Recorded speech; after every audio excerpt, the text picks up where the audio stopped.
Wait and see isn't patience. It's sabotage of your success, of your team's success, and of your future. It's a form of self-sabotage born of indecisiveness. And indecisiveness locks you into this reactive mindset. See, when you're indecisive, you can't think clearly. You don't know what to believe. Every new thing sounds right, but it pulls you off course. Instead of course correcting, you end up changing courses altogether, and you stay stuck in this vicious cycle of confusion.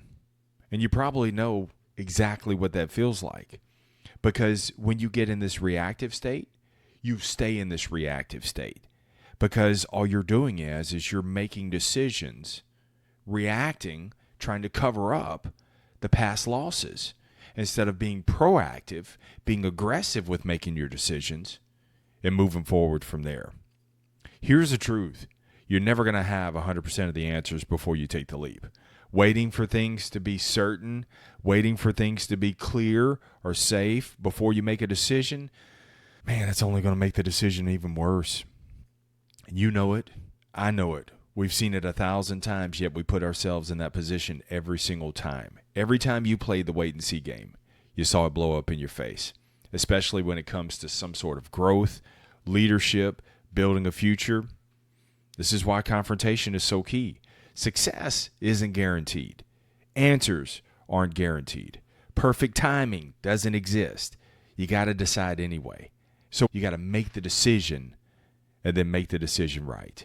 Here's how. Number one, bro, you got to get aggressive about making decisions. Get out of this reactive mindset.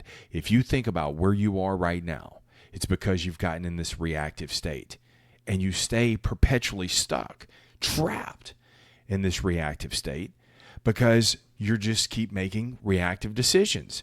So you got to get proactive. Get out of this reactive state, even if you don't have the answers. Okay, remember, this is not going to be certain. This is going to be tough. Okay, make the decision. You're living proof that you've made it through everything else that you've actually gone through. Number two, factor in the range of possibilities and make your move. Just figure out, instead of just looking at the high side, what are all the ranges of possibilities, and then make your move. Also, stop negotiating with yourself. When you enter into negotiations, this is where emotions take a primary seat in your life. See, emotions is what got you here. Logic is what's going to take you out. Emotions, if you think about it, emotions silently started creeping in, creeping forward, and now it's taken primary possession of your life.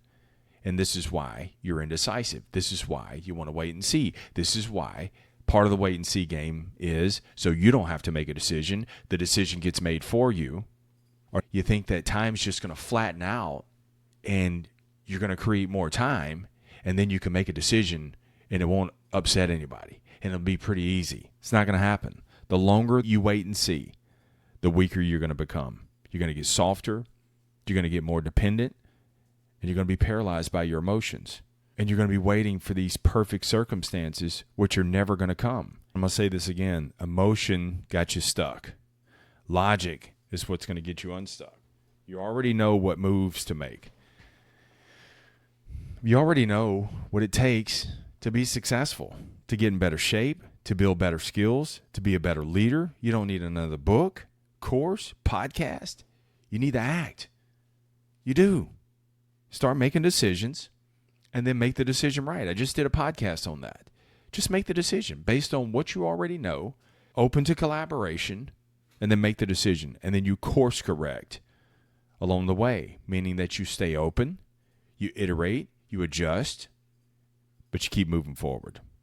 Let me leave you with this. If you're waiting to see how things play out, hoping for clarity, hoping the tough decisions will magically go away, hoping you don't have to confront anything, you're setting yourself up for a loss, because hope is not a strategy. Waiting and seeing only guarantees one thing. You'll eventually see something, but you're going to see what you don't like, and it could be too late. Stay proactive. Stay aggressive. All right? Let's get out of here. Keep it simple, keep it moving, never settle, stay tough. Peace.